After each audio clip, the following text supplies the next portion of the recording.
Hey everyone, welcome back to the channel. I've got some great news today. The maintainer behind the Stable Diffusion Forge Neo project has officially added support for the Krea 2 text-to-image model. This means we can finally run one of the most capable local models out there, right inside the familiar interface we all know and love.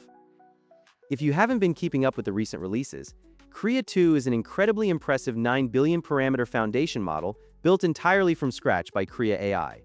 Instead of just wrapping an existing model, they designed something heavily focused on aesthetics, high-quality composition, and fast generation speeds.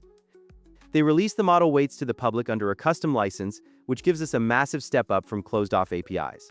It sits in a perfect middle ground, large enough to create highly detailed realistic or illustration-style images, but approachable enough to run locally. Right now, there are two main versions available. You've got the raw version, which pushes for the absolute highest visual quality and control, and the turbo version, which brings your generation time down to under 5 seconds. We are going to be using this inside Stable Diffusion WebUI Forge Neo. For anyone out of the loop, Forge Neo is the latest continuation of the original Forge project, now maintained by Haoming02.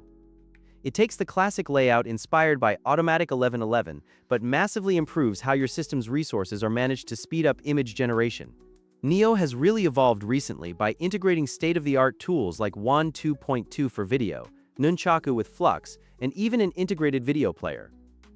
It has basically become a top-tier hub for modern multimedia generation and experimental features. I actually already made a video covering the base installation of the Forge Neo project, so today we are going to focus specifically on how to use the powerful Krea 2 models right inside the UI. I will show you how to download and run both the FP8 and GGUF versions of the model. The best part is that thanks to the memory optimizations in Forge Neo, you will be able to run these models on machines with as little as 6 GB of VRAM. Before we get to the tutorial, a quick heads up for my Patreon members. I have uploaded a fully automated one-click Windows installer over on the page. It takes care of all the heavy lifting by installing Stable Diffusion Forge WebUI Neo, configuring Python 3.11, setting up Sage and Flash Attention with Triton, and it automatically downloads all the necessary Krea 2 models directly into their proper folders. It has absolutely everything you need to get this running instantly without any headaches. For ComfyUI users, you can also find a free Krea 2 ComfyUI workflow available over there as well. Don't forget to like and smash that subscribe button so you don't miss out on more great AI content. Alright, moving right along. Let's get into how to actually set up and use the Krea 2 model inside the Forge UI. I know a lot of you already have Forge Neo installed on your systems and are pretty familiar with how it operates. But before we get started, you do need to make sure you're running the absolute latest version of the software since Krea 2 support was only added very recently. If you are a Patreon member, you can use the quick update file I created a while back to bring your local project up to date. I'll leave a link for that down in the description. All you have to do is drop the update batch file straight into your SD Forge Neo directory and double-click it to run the update process. If you happen to be completely new to this and need a thorough, step-by-step guide on getting the base software running, you can look back at some of my previous Forge Neo videos where I walk through that exact setup process. Before we boot up the UI, our first order of business is downloading the necessary models and placing them in the Forge UI Models folder. I will have a link to all the models you need down in the description, which will point you to the free section of my Patreon post. Just head over there and grab the 3 necessary files. First up is the main Krea 2 model, and you'll need to choose between the GGUF or FP8 version. If you have 12 GB of VRAM or more, I highly advise grabbing the FP8 model, as this gives you the absolute best combination of quality and speed. If you are working with less VRAM than that, you'll want to grab one of the GGUF quantized versions. They are perfectly suited for lower VRAM setups and still produce really fantastic quality. For instance, the 3km Quant runs flawlessly on my 6 GB card. While you are on the Patreon post, you can also download the text encoder model and the VAE model from their respective links, giving you a total of 3 downloaded models. Once you have those ready, we can navigate over to our directories and get these files into the right spots. You'll want to place your Krea 2 GGUF model directly into your Stable Diffusion Models folder. Next, drop the QN3VL4B model into your text encoder models folder. Finally, the VAE model goes into the VAE model folder. With our files in place, go ahead and start up Forge UI and load the web interface. Once it's open, you'll notice the layout functions very similarly to the standard automatic 111 interface, just with a few handy extra additions. To run the Krea 2 model, look up at the top menu and select the Krea option in the UI presets. From there, we need to pick our models from the drop-down selectors. First, choose your Krea 2 GGUF model in the main checkpoint drop-down. Setting up your VAE and text encoders works slightly differently than the standard UI, because both of these model groups now share the same model selector tab. In that VAE and text encoder selector, you will need to choose the clip text encoder, which for our Krea 2 setup will be the QWin3VL4B FP8 model. In that exact same section, you will also select the Flux VAE model alongside your text encoder.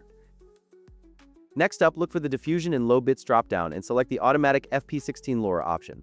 This specific setting is going to help you run LoRa's much more efficiently on lower VRAM devices.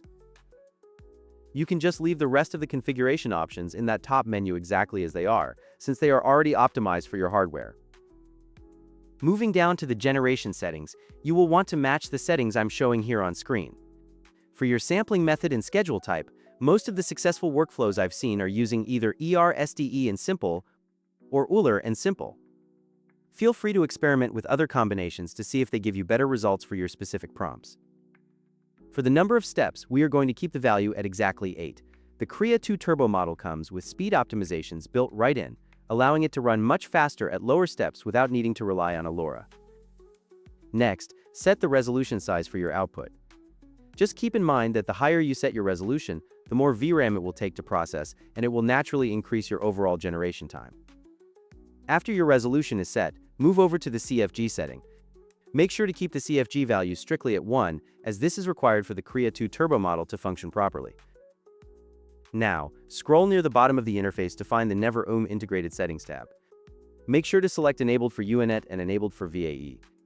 This is going to maximize offloading to your system RAM whenever possible, keeping your VRAM consumption nice and low while generating. Last but certainly not least, head back up and write out your prompt in the top text box. This is also where you'll apply a LoRa if you plan on using one. To do that, just navigate to the LoRa tab in the submenu and click the model you want to use. You'll see the LoRa tag pop up right in your prompt box, indicating that it will be active during your generation.